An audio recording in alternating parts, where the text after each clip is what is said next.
Hello everyone. So if you are targeting IIT JAM 2025, this series is very important for you all. जैसे कि हम जानते हैं बच्चों, IIT JAM का जो एग्ज़ाम पैटर्न है, यहाँ पे आपको कंपलसरीली 50% का जो क्वेश्चन है उसका वेटेज जो है वो MCQs पैटर्न का होता है। तो बहुत ज़रूरी है आप लोगों के लिए कि आप लोग बहुत सारे क्वेश्चंस की प्रैक्टिस करें। ओके, तो डेली आपको हमारे ऐप में हम करवा रहे हैं फ़िलहाल प्रैक्टिस ऑफ 5 क्वेश्चंस। तो डेली आप लोगों को 5 क्वेश्चंस मिल रहे हैं, जाके आपको पहले उनको खुद से ट्राई करना है, खुद से अटेंड करना है, उसके बाद उनके सॉल्यूशंस आपको यहाँ पे अवेलेबल हो जाएंगे। तो let's have a quick look कि इस बार आपको कौन से क्वेश्चंस पूछे गए थे। याद रखना है, सॉल्यूशंस को पहले ना देखें, पहले खुद ट्राई करें, खुद के लॉजिक्स इस्तेमाल करें, उसके बाद ही आप लोगों को उसके सॉल्यूशंस को यहाँ से देखना है। देखते हैं पहला क्वेश्चन क्या था। पूछा गया है poisons like cyanide which inhibits sodium efflux and the potassium efflux. This effect is reversed by the injection of ATP. It shows that. तो जो साइनाइड रहता है ये क्या करता है, ये सोडियम के इफ्लक्स को रोकता है और पोटाशियम के इनफ्लक्स को स्टॉप करता है ना। क्या बोला जा रहा है यहाँ पे, तो ये जो हमारा एक टॉक्सिन है, जो पॉइजन है साइनाइड, ये क्या करता है, ये सोडियम को आउट जाने से रोक रहा है एंड ये पोटेशियम के इनफ्लक्स को स्टॉप कर रहा है, इसको अंदर आने से भी रोक रहा है। तो अगर हमको इस इफ़ेक्ट को रिवर्स करवाना है, if you want that this effect could be reversed, बोला गया कि इस इफ़ेक्ट को हम रिवर्स कर सकते हैं अगर हम वहाँ पे ATP इंट्रोड्यूस करवाएं। तो ये चीज़ एक्चुअली क्या शो करता है।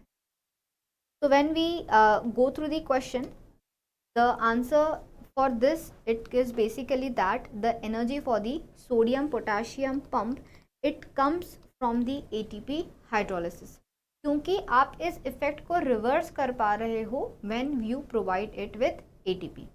जब हम ATP प्रोवाइड करते हैं तो ATP के प्रोवाइड करने की वजह से क्या होता है, हम इस इफेक्ट को रिवर्स कर सकते हैं। So that is why when we are introducing ATP तो इफेक्ट रिवर्स भी हो जा रही है। तो option number 3 here will be the correct answer. अगला सवाल, membrane protein biogenesis initiates in the following compartment. तो बच्चों जो मेम्ब्रेन प्रोटीन रहता है उसका सिंथेसिस कहाँ पे होता है, ये पूछा गया है। तो बेसिकली प्रोटीन का सिंथेसिस बोला जा रहा है ना।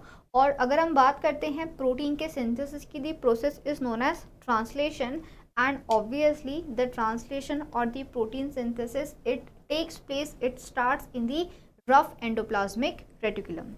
रफ एंडोप्लाज्मिक रेटिकुलम न्यूक्लियस के अराउंड प्रेजेंट रहता है। इनका जो सरफेस एरिया रहता है ये काफ़ी ज़्यादा ब्रॉड होता है और ये कहलाते हैं that these are granular. Granular क्यों होता है, क्योंकि उनके ऊपर में ये राइबोसोम्स प्रेजेंट होते हैं और ये जो राइबोसोम्स रहते हैं ये करवाएंगे यहाँ पे प्रोटीन का सिंथेसिस। तो इंडीड मेम्ब्रेन प्रोटीन्स जो होते हैं हमारे, इनका सिंथेसिस हमको देखने को मिलता है रफ एंडोप्लाज्मिक रेटिकुलम के अंदर। अगला सवाल, cellular proteins tagged with ubiquitin undergo degradation in one of the following organelles.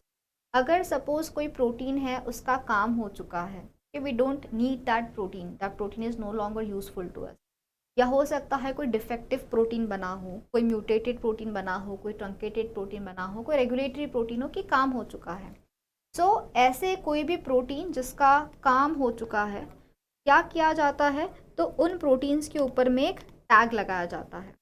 अगर किसी भी प्रोटीन को इस प्रकार का एक टैग है, अगर किसी भी प्रोटीन को इस प्रकार का यूबिक्विटिन का टैग है, तो this indicates that this protein should be sent for degradation.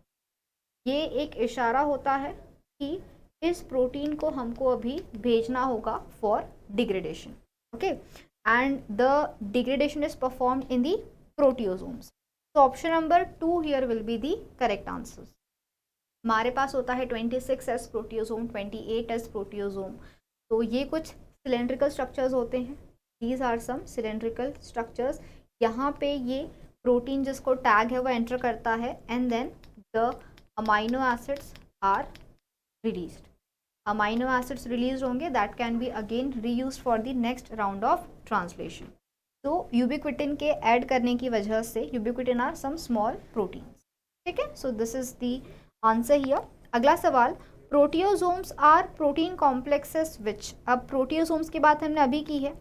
प्रोटियोसोम क्या करता है, तो जो भी हमारा ये डैमेज्ड प्रोटीन है, फॉल्टी प्रोटीन है, अनवांटेड प्रोटीन है, उनको बेसिकली वो करता है डिग्रेड।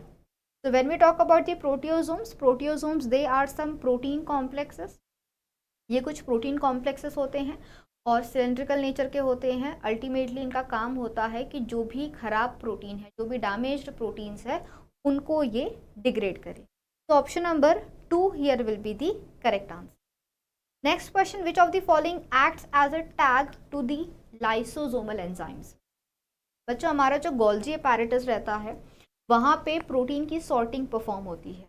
प्रोटीन पे कौन सा सिग्नल है, KDEL सीक्वेंस है तो वो ER के ल्यूमेन में जाएगा, KDXX सीक्वेंस है तो वो ER के मेम्ब्रेन में जाएगा, वहाँ पे KKR के सीक्वेंस है तो वो न्यूक्लियस का प्रोटीन है। तो इस तरीके से हर प्रोटीन के ऊपर में कुछ न कुछ सिग्नलिंग टैग लगा होता है and that signalling tag works as a tag and वो सिग्नल को देख के हम एक पर्टिकुलर प्रोटीन को, एक पर्टिकुलर एंजाइम को एक जगह पे लोकलाइज करते हैं। तो पूछा गया है कि अगर हम चाहते हैं कि कोई भी एंजाइम, कोई भी प्रोटीन जो जिसकी एक्चुअल ज़रूरत एक लाइसोसोम के अंदर है, वो लाइसोसोम तक कैसे पहुंचेगा, इनमें से क्या वो टैग का काम करता है। The answer for this will be students mannose 6 phosphate.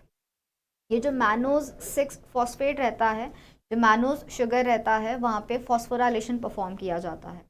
याद रखना है कि जो एंजाइम यहाँ पे एडिशन करता है ये सिग्नलिंग का, अगर उस एंजाइम में म्यूटेशन आ जाए तो क्या हो जाएगा, कोई प्रोटीन को टैग ही नहीं लगेगा कि वो लाइसोसोम्स तक पहुँच सके। तो ऐसे केस में जो इंडिविजुअल रहेगा वो सफ़र करता है फ्रॉम अ कंडीशन, उनके अंदर में कोई भी जो भी अनवांटेड चीज़ है, कोई भी प्रोटीन है, वो डिग्रेड नहीं हो पाती है ना। तो the individual will suffer from a condition and that condition is known as the I cell disease. ठीक है, इसको हम बोलते हैं बच्चों आई सेल डिसीज। तो ये आई सेल डिसीज क्या करता है, आई सेल डिसीज में बेसिकली होता ये है कि उनके अंदर में अनवांटेड चीज़ें, अनवांटेड प्रोटीन्स डिग्रेड नहीं हो पाते।